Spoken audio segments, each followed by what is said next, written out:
Okay, so we're now up to chapter 20 of the book, and this one's entitled Theology versus Science.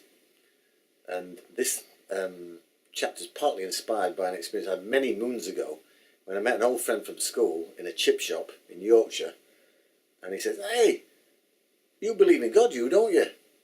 He says, "I don't," he says. "I believe in Darwin." And while we were waiting for the chips and the fish, I tried to explain why I believed in both, but it didn't really cut much ice, so I had to kind of give up and think, well, maybe in a few years I'll write a book about this. Anyway, I haven't written a book, but I've written a chapter.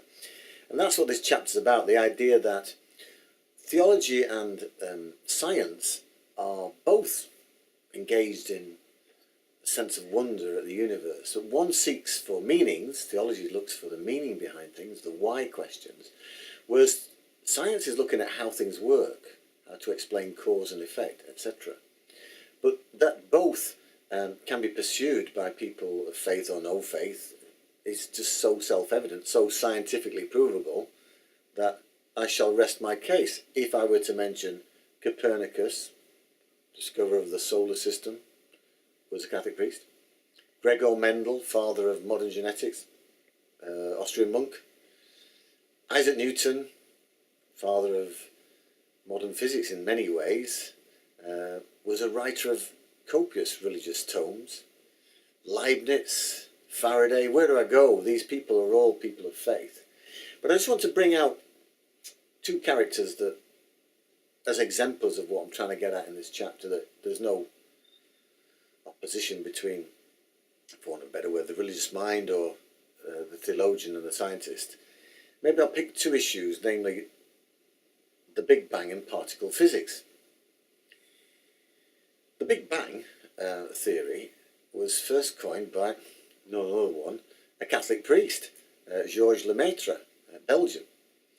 And he understood this to be the start of the, proposed it as an idea which would explain why the universe have the sense that the universe is expanding, etc., etc. Maybe it's following on from a huge explosion of some kind. Now, intriguingly, it was Fred Hoyle, a British astronomer, cosmologist, who was rather perturbed by this because he thought that the trouble with the Big Bang theory is it looks a bit too much like Genesis, let there be light.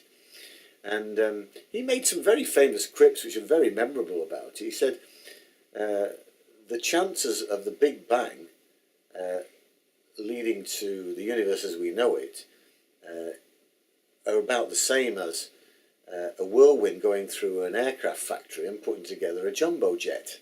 Really? You know, he wasn't keen on it at all, but ironically, in protesting it, Fred Hoyle became the most famous name associated with the Big Bang theory, even though he wasn't keen.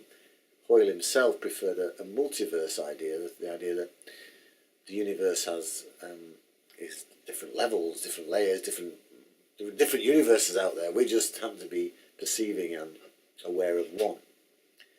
I mean, one could say, oh, do you mean like heaven, hell, different universes? I don't know. I don't want to point the finger here. I just want to say this idea that the Big Bang is antithetical to religious belief is a bit odd, not true at all.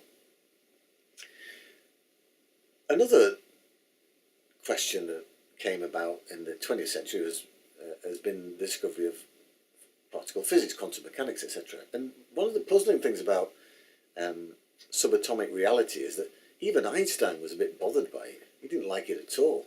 Niels Bohr famously said of subatomic physics, anyone not disturbed by it hasn't understood it. Its realities are such that, look, take yourself, for example. We tend to think of atoms as marbles, solid ball bearings or something. But the brute truth is that if this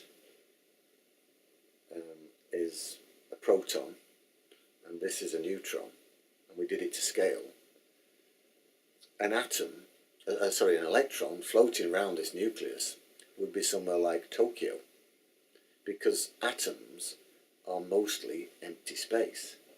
If someone calls you a waste of space,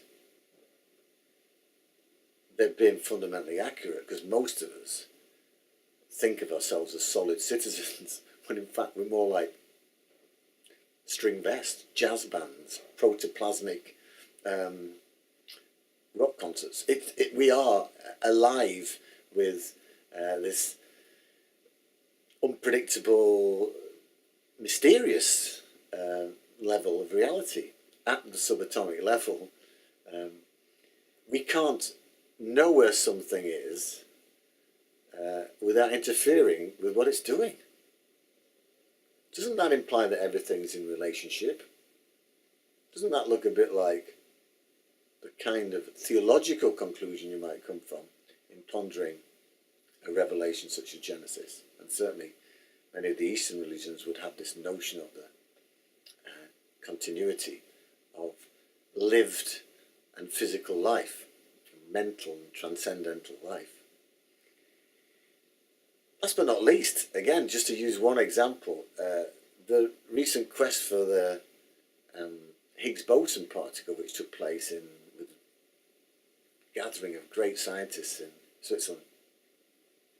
It has to be a source of some amusement that it was called a search for the God particle.